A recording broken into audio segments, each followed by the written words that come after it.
नमस्कार, मैं हूं आलोक जोशी और आप देख रहे हैं बिज अड्डा। और बिज अड्डा में आज हम बात करेंगे एक ऐसे इंसान की जो दुनिया में जिसका बड़ा नाम है, लेकिन नाम बदनामी की वजह से है। बदनामी भी है और नाम भी है, दोनों काम साथ में जुड़े हुए हैं। और आज वो भारत में काफ़ी नाम और बदनाम दोनों हो रहे हैं एक साथ। आप देखें, ये मैं नाम ले रहा हूँ जॉर्ज सोरस का। जॉर्ज सोरस बड़े भारी हेज फंड इन्वेस्टर कहलाते हैं और ये अपनी शॉर्ट स्ट्रैटेजी के लिए यानी बिक्री के सौदों के लिए जाने जाते हैं, मंदी के सौदे करते हैं। और इनका एक बड़ा भारी सौदा, बहुत पुराना मशहूर सौदा है, जब इन्होंने पाउंड पर बेट लगाई थी, पाउंड के गिरने पर बड़ा भारी सौदा किया था और बैंक ऑफ इंग्लैंड को उसकी वजह से तगड़ा चूना लगा था। तो एक विलेन के तौर पे जॉर्ज सोरोस को देखा जाता है। आज की तारीख में भारत में क्यों उनको जॉर्ज सोरोस को इस तरह देखा जा रहा है या क्यों उनकी चर्चा हो रही है? क्योंकि उन्होंने म्यूनिख में वो एक कॉन्फ्रेंस एड्रेस कर रहे थे, सिक्योरिटी कॉन्फ्रेंस। वहाँ क्लाइमेट चेंज जैसे विषय पे बोलते हुए जॉर्ज सोरोस आ गए, भारत पर चर्चा की। उन्होंने 2 बार जिक्र किया प्रधानमंत्री मोदी का। और उन्होंने जो दूसरी लौट के आए वो उन्होंने कहा कि भारत तो लोकतांत्रिक देश है, लेकिन जो प्रधानमंत्री मोदी खुद लोकतांत्रिक नहीं है। और इसके बाद वो दूसरे देशों में गए और उसके बाद लौट के आए, फिर वापस भारत का जिक्र जब उन्होंने किया तो उन्होंने कहा मोदी और भारत के बिजनेस टाइकून अडानी निकट सहयोगी हैं, क्लोज एलाइज। उनकी किस्मत आपस में जुड़ी हुई है, there fate is intertwined. Adani Enterprises ने शेयर बाजार में पैसा उठाने की कोशिश की, लेकिन वो फेल हो गए। अडानी पर शेयरों में हेराफेरी का आरोप है और उनका शेयर एक बिल्कुल ताश के पत्तों की तरह भरभरा के गिर पड़ा है। इस विषय पर प्रधानमंत्री मोदी मौन हैं, साइलेंट हैं, लेकिन उनको इस विषय पर विदेशी निवेशकों के सवालों के जवाब देने पड़ेंगे और संसद में भी जवाब देना पड़ेगा। ये जॉर्ज सोरोस ने अपने उस भाषण के बीच में कहा। लंबा भाषण है, उसमें तमाम दुनिया की उन्होंने बातें की, लेकिन भारत के बारे में उन्होंने कहा। साथ में उन्होंने कहा कि ये भारत की केंद्रीय सरकार पर यानी फेडरल गवर्नमेंट पर मोदी की पकड़ को ढीला करेगा, कमज़ोर करेगा। उनके शिकंजे, स्ट्रैंगल होल्ड इस्तेमाल कर रहे हैं वो, कि मजबूत पकड़ को वो ढीला करेगा। और साथ में वो रास्ता खोलेगा एक दबाव बनाने के लिए कि भारत में जो इंस्टीट्यूशनल रिफॉर्म्स की ज़रूरत है, भारत में जो सांस्थानिक सुधारों की आवश्यकता है, जिसकी बहुत ज़रूरत है, वो कह रहे हैं मच नीडेड इंस्टीट्यूशनल रिफॉर्म्स के लिए पुश करने का रास्ता ये खोलेगा, दरवाज़ा खोलेगा। साथ में उनका कहना है, इसमें अंत किया, आई मे बी नाइव, मतलब मैं कम समझदार हो सकता हूं, लेकिन मैं भारत में एक डेमोक्रेटिक रिवाइवल की उम्मीद कर रहा हूं, यानी भारत में लोकतंत्र का पुनर्जागरण होते हुए देख रहा हूं।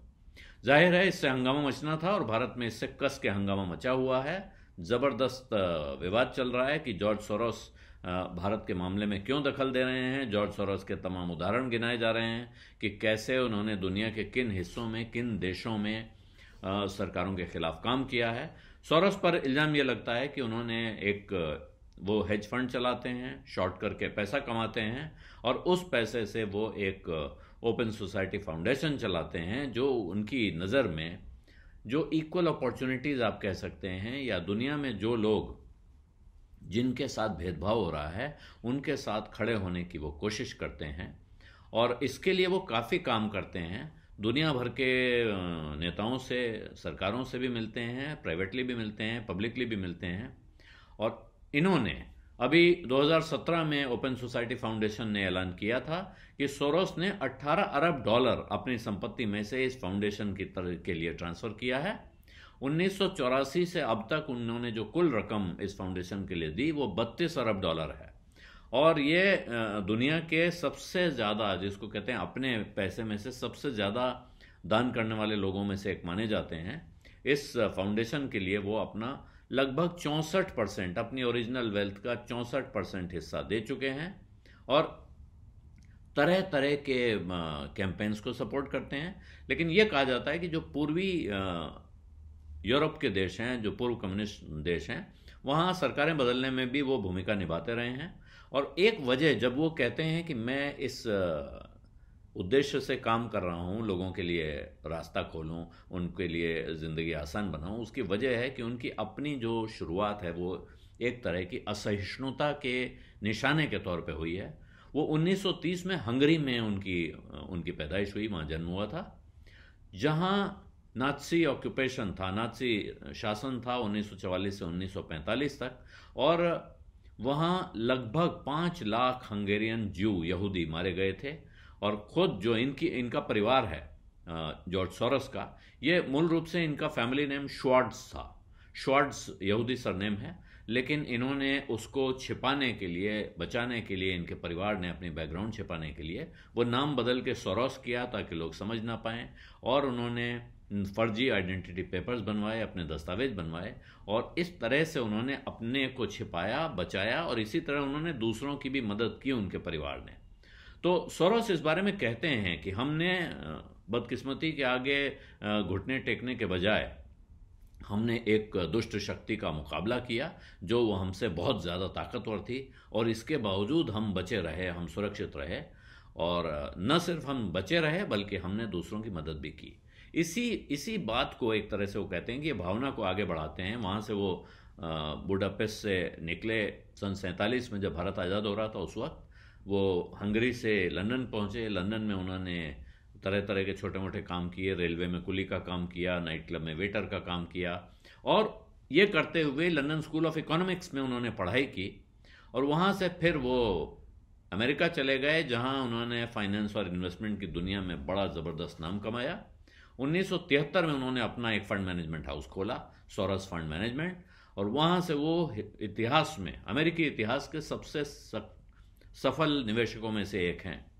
तो यहाँ, और जो उनका बड़ा जो सौदा मैंने आपको बताया, वो बैंक ऑफ इंग्लैंड को जो उन्होंने चूना लगाया, और चूना क्या लगाया, वो कहते हैं साफ साफ कि मैं तो साहब जो कुछ करता हूँ पैसा बनाने के लिए करता हूँ, ये सौदे करता हूँ, शॉर्ट करता हूँ, तो उसमें इसलिए, और उसके साथ जोड़ के वो क्या कहते हैं कि मेरी जो फाइनेंशियल मार्केट्स में जो मुझे सफलता मिली है, इसने मुझे काफ़ी आज़ादी दी है, दूसरों के मुकाबले बहुत ज़्यादा आज़ादी मेरे पास है।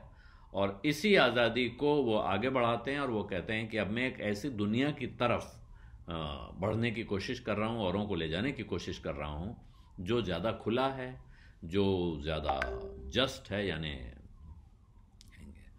न्यायोचित है, न्यायप्रिय है, और जिसमें सबके लिए बराबर के मौके हैं, या जिसमें सबको बराबरी से देखा जाता है।